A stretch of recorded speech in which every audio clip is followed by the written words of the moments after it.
Hello and welcome to another Beamer Fixer video, and in this video I'll be sharing with you my thoughts about owning the 530D M Sport E60 for its first week with me. So really like a review and kind of my thoughts about the whole thing, the good, the bad and the ugly.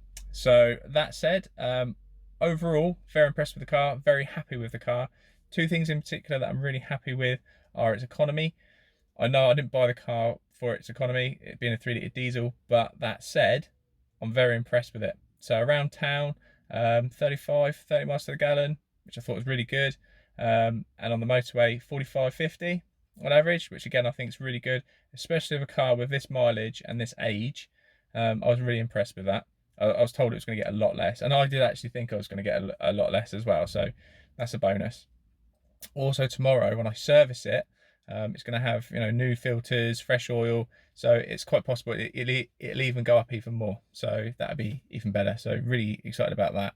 The other one is handling as well.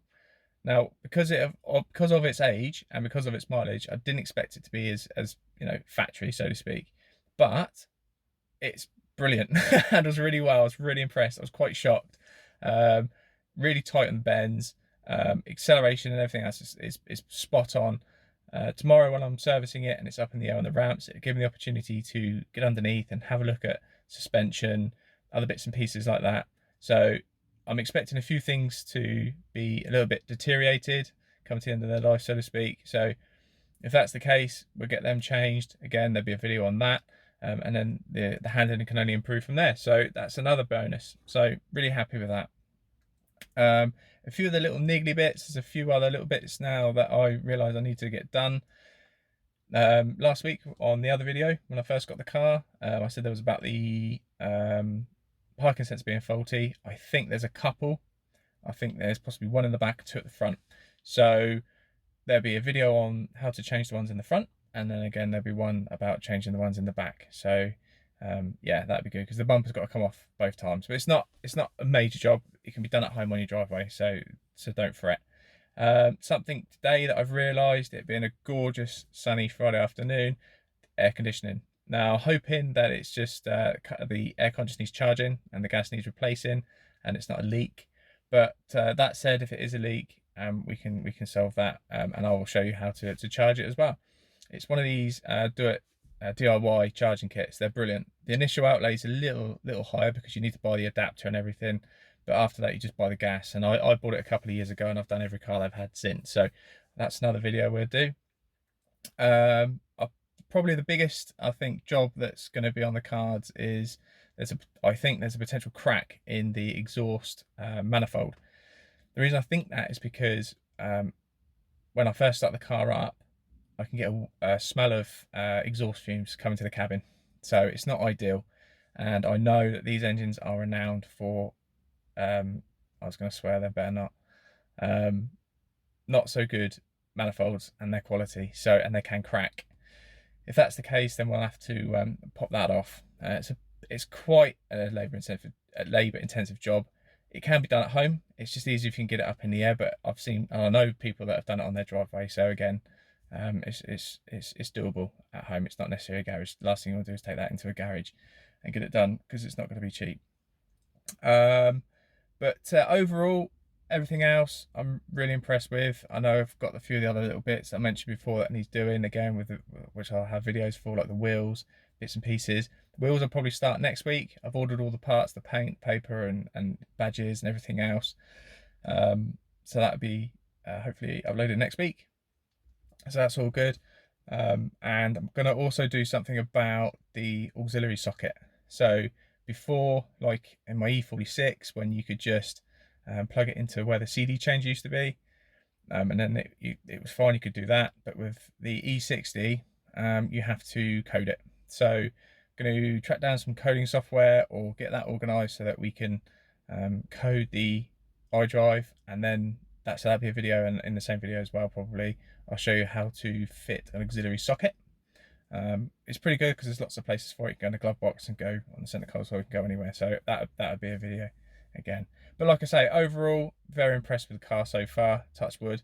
No other major issues apart from the manifold.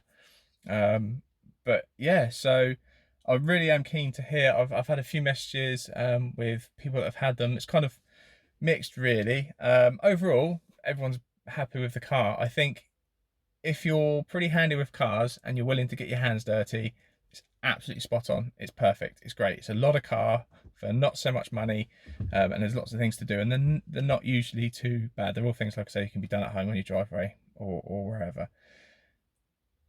People that aren't maybe so interested or not so keen on doing the work themselves, it may not be the best car, and this is where some of the negative feedbacks come from. People that have bought a car that's done nearly 200,000 miles. It's, you know, it's 15 years old, something like that, and they're kicking off because it's got an oil leak, or it's got, you know, a blown exhaust, or something's playing up, or something like that. So, and they say, oh, they're troubled children, I've got issues and bits and pieces. You're going to get that on a car that age and with that mileage. But like I say, if you're willing to get your hands dirty and spend a little bit of money, it's ideal. It's great. It's a lovely car to work on, and a lovely car to drive and own. So overall, big thumbs up from me. That's the first week. Fingers crossed, I'll be saying the same in a month's time, and maybe even a year's time. It'd be nice to keep it for a long time and just have it as a constant rolling project. So, but we'll see what happens. Yeah, so if you've like the other people messaging me about their thoughts and opinions, again, keep them coming. I like it. I really do. It's really helpful. I've had a couple of questions about the cigarette lighter and fuses and other bits and pieces as well. All videos that I'll do. If you've got any questions or queries, I'll be more than happy to do those for you.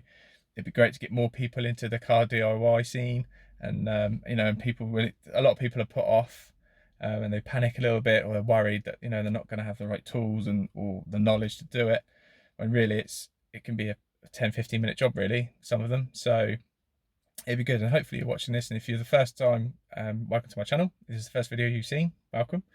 Yeah, so like I say, please get in contact. Questions, queries, constructive criticism is always a good one as well.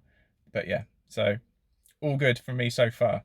Hopefully next video will be wheels, maybe one before that, but the next big one will be refurbing the wheels. We'll start refurbing the wheels.